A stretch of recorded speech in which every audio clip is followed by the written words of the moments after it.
Hello, I'm Joachim Duplessis. Welcome to the HTS Epoll. It's your opportunity to weigh in on the most pressing issues of the day. The 12-member Constitutional Review Committee, which was appointed late last year, held its inaugural meeting on March 6, 2024. The committee, comprising members nominated by the government, opposition, and civil society, has been given the mandate to advise on the recommendations of the previous Constitutional Review Committee, headed by jurist the late Susie Dover. One of the contentious points recommended by the Dover team was the provision for the recall of elected officials. This was recently hotly debated on some of the nation's talk shows. So we ask, do you support the constitutional provision for the recall of elected officials? We took to the streets to get your opinion, and here's what you had to say. Well, si nom la ba pou fom nan, mwen kachi de tiye nom la. Because at the end of the day, sou ki de la pou seklane, se seklane pi distress. So mwen kachi le si nom la ba pou fom within 2.5 years. Nou sa tiye yek tran lot nom, kwen by election.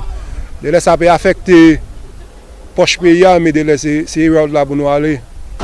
Even Prime Minister as well, de pi ba pou fom. Tiye man lot nom, kon mwen wey. Oui, mais nous ne pouvons pas ça bien. Si on pas pour ces jeunes gens à un travail pour bailler la savane dans le pays, c'est eux seuls qui ont gagné. Nous ne pouvons pas power.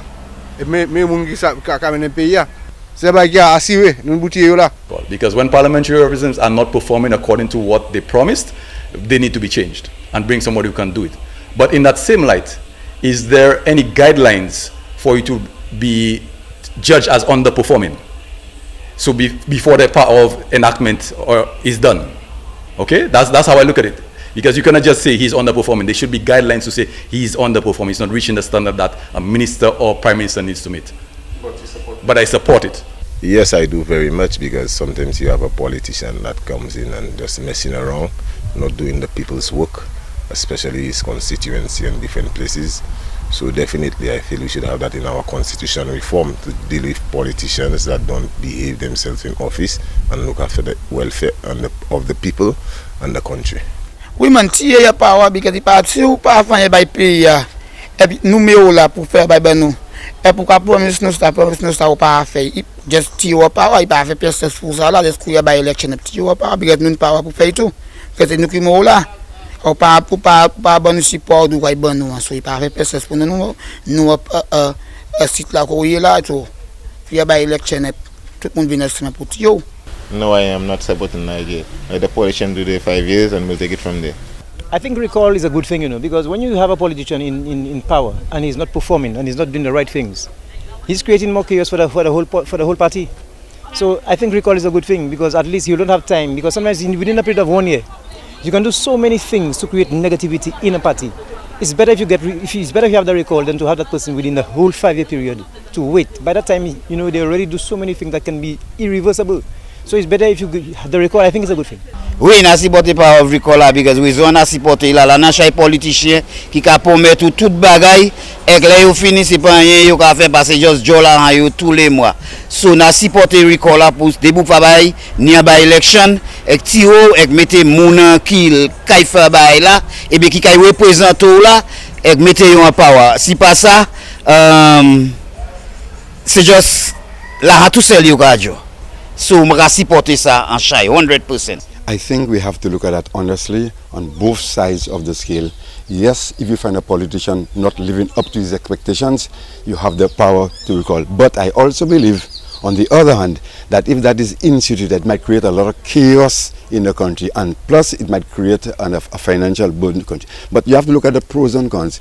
If a guy, an elected parliamentarian, is not performing and living up to his responsibilities, yes, you have to recall. But at the same time, it may cost us. So we have to look at the pros and cons of it. So there's no definite thing on that. So I think we have to bring it to the people and find out what they admire, and then decide on the foregoing conclusion. If someone is not performing, any ministers we should take him out, or call a by-election and take him out. Anyone who's not performing good. Well, exactly. Non-performance is stagnancy. The people need to get what they need. The needs of the people is what performance the politician is putting on. If is he performing on the behalf of the people? And if you're not performing, then if they have a new law of democracy which is called recall, then bring up a recall, and you have to shuffle the constitution, shuffle the cabinet, do something so that the people can continue growing and getting the benefits from the politicians. You're not delivering, we put a recall. If it's in place, it's good. I support it. No, I don't support it. I mean, you were elected by the people, and I think the bus stops with the people that elect the parliamentary rep, and let them decide the way forward in terms of true leadership and representation. Thanks for those responses. Now to our new discussion. The importance of sleep to good health was highlighted during the World Sleep Day celebrated on Friday, 15th of March. Insufficient sleep has been labeled an epidemic afflicting a significant number of people in nations across the globe. Chronic sleep deprivation is linked to a wide range of ailments while increasing the risk of accidents. Factors like noise, light, insects, and nuisances like offensive smells and smoke can be disruptive to people's sleep. So we ask, do you think you are getting sufficient good quality sleep on a regular basis? Voting is easy. Just log on to htsstlucia.org and vote. Remember, our Epoll team is always on the go to get your responses as well. Watch the HTS News Force from 7 p.m. for the results and a new discussion.